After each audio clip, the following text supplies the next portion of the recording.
दोस्तों, कुछ लोग कमाने के लिए कड़ी मेहनत करते हैं और अपना सारा पैसा खर्च कर देते हैं। इसका परिणाम ये होता है कि उन्हें हमेशा कड़ी मेहनत करनी होती है।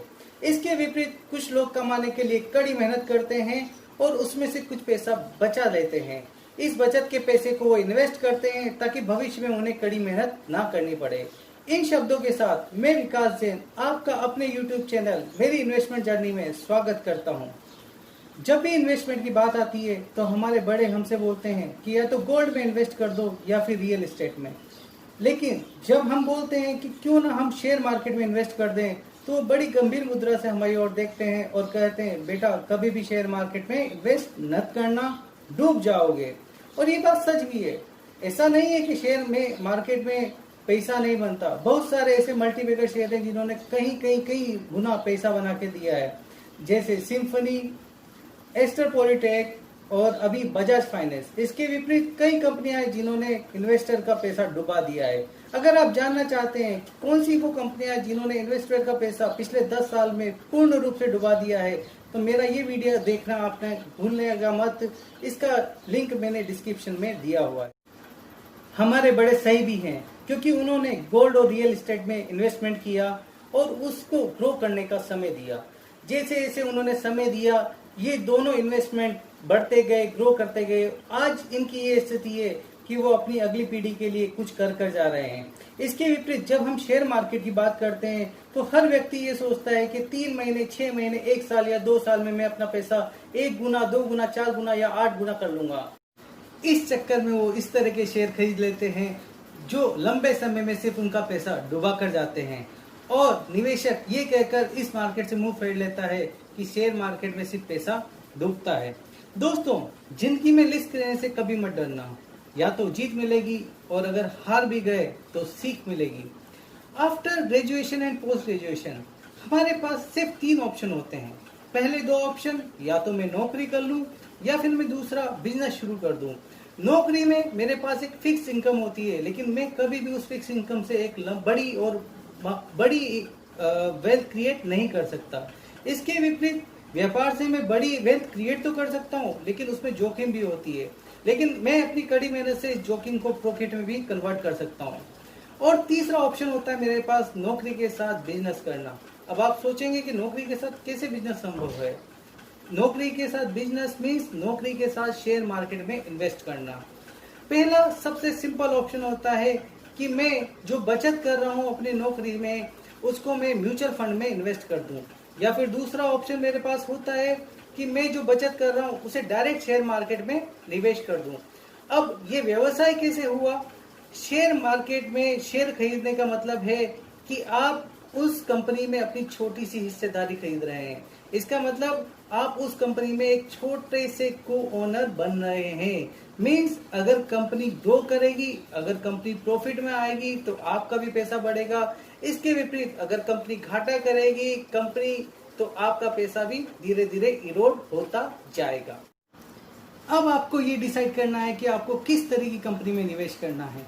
क्या आप एक ऐसी कंपनी में निवेश करना चाहेंगे जिसके ओनर का आपको पता नहीं, या फिर आप ऐसी कंपनी में निवेश करना चाहेंगे जिसका बिजनेस मॉडल ही आपको पता नहीं, या फिर आप एक ऐसी कंपनी में निवेश करना चाहेंगे जिसके ऊपर बहुत सारा कर्जा है और प्रमोटर ने अपने शेयर उस कंपनी के गिरवी रखे हुए हैं, या फिर आप ऐसी कंपनी में निवेश करना चाहेंगे जिसका नाम सुनते से ही आपके मन में इंटरेस्ट जागने लगता है।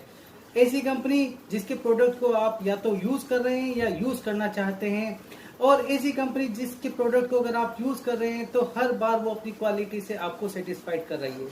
दोस्तों, आज मैं आपसे वो 5 लार्ज कैप स्टॉक को डिस्कस करना चाहूंगा जिन्होंने पिछले 20 साल में कंसिस्टेंट रिटर्न दिया है और अगले 20 साल में भी वो कंसिस्टेंट रिटर्न देने का वादा रखते हैं। जब भी हम किसी शेयर का चुनाव करते हैं तो सबसे इम्पोर्टेंट होता है कि उस कंपनी की कॉम्पिटिटिव स्ट्रेंथ क्या है, क्या वो मूड क्रिएट करती है। दोस्तों, आपने सुना होगा कि बड़ी मछली छोटी मछली को खा जाती है। इसका मतलब ये है कि जो कंपनी जिसके पास बहुत सारा फ्री कैश फ्लो है, वो या तो प्राइस वार कर या फिर अपने कॉम्पिटिटर को खरीद कर उन्हें मार्केट से बाहर कर देती है। और आज शुरू के जो पहले मेरे 2 स्टॉक हैं, Reliance industries and Hindustan Unilever limited, ये दोनों इसी तरह की कंपनियां हैं। रिलायंस इंडस्ट्रीज दोस्तों, पुराने ज़माने में आपने सुना होगा कि जीने के लिए 3 बेसिक रिक्वायरमेंट्स की ज़रूरत होती है: रोटी, कपड़ा और मकान।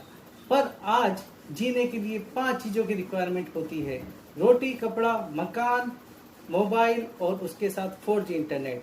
और जब 4G इंटरनेट की बात आती है तो हमारे दिमाग में सबसे पहला ख्याल आता है रिलायंस जियो। जी हाँ, ये वही कंपनी है जिसने आज से 5 साल पहले मार्केट में आई, प्राइस वार मचा दिया और अपने कॉम्पिटिटर्स की हालत खराब कर दी। आज इस कंपनी का कोई भी कॉम्पिटिटर नहीं है, और अगर जो कॉम्पिटिटर है लाइक एयरटेल और आइडिया, उनकी ये स्थिति है कि वो आज इनसे कॉम्पीट करने में उन्हें बहुत परेशानी हो रही है। जिस तरह से रिलायंस जियो के अंदर विदेशी निवेश आ रहा है और जिस तरह से रिलायंस जियो की लिस्टिंग नेस्डेक में करने की बात चल रही है, उस तरह से मुझे लगता है कि रिलायंस जियो का भविष्य बहुत ज़्यादा सुनहरा है। रिलायंस जियो के अलावा रिलायंस इंडस्ट्रीज के पास रिलायंस रिटेल भी है।